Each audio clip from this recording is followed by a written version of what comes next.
Hi, it's Lindsay Diane from DianeDecor.com. In this video, we're going to talk all about the Blue Willow decor trend.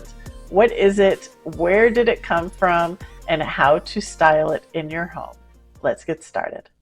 Blue Willow decor is inspired by the Blue Willow China pattern that first became popular in England in the 1700s. Now, this features a classic blue and white color scheme with intricate scenes of pagodas and willow trees and birds and flowers.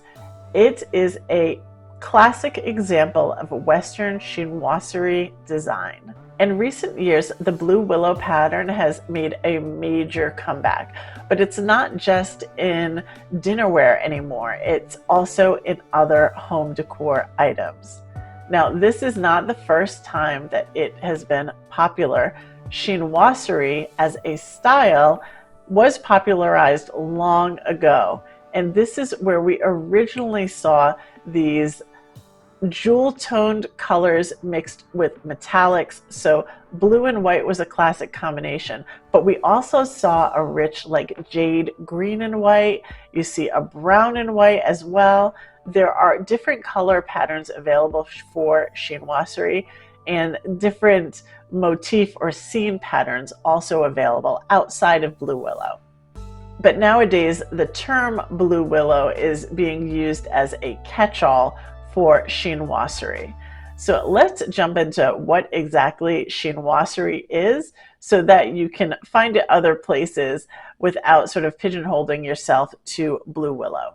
Chinoiserie is a European interpretation of Chinese and East Asian design, and this gained popularity around the 17th and 18th centuries, and it often included elements like stylized landscapes, mythical creatures, pagodas and pavilions, ornate flowers, birds and butterflies, and of course, willow trees.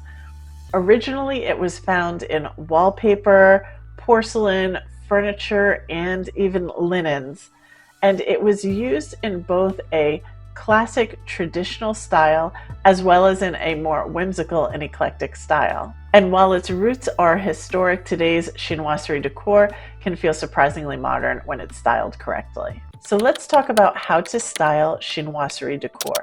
Number one is to stick with your color palette. This is a very busy, bold, in-your-face pattern, and it's best to show it as a unified collection, and a part of creating that unity is to stick with a color palette. So the classic, like the Blue Willow, is blue and white, but there are other colors available as well. You can find pink and white, you can find soft yellows, you can find greens, and even brown and tan and white patterns as well. The key to using these highly patterned pieces in your home is to ground it with some neutrals so that you don't have these elements competing for attention all over your space. That will create a lot of visual busyness that is just really not pleasing to the eye.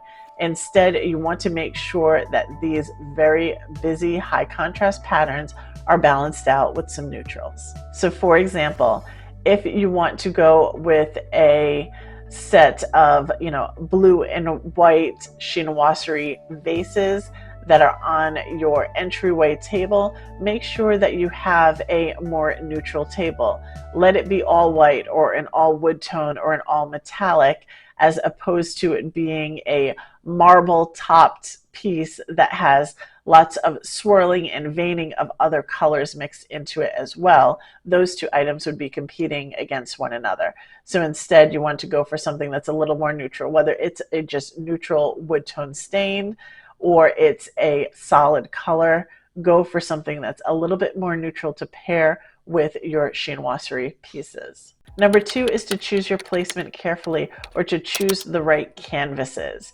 You want this to be a statement spotlight as opposed to a full-on backdrop in your home, because it can be, again, too busy. So for instance, a wallpaper with a chinoiserie pattern plastered on all four walls is going to be incredibly busy to look at. It's just going to be overpowering.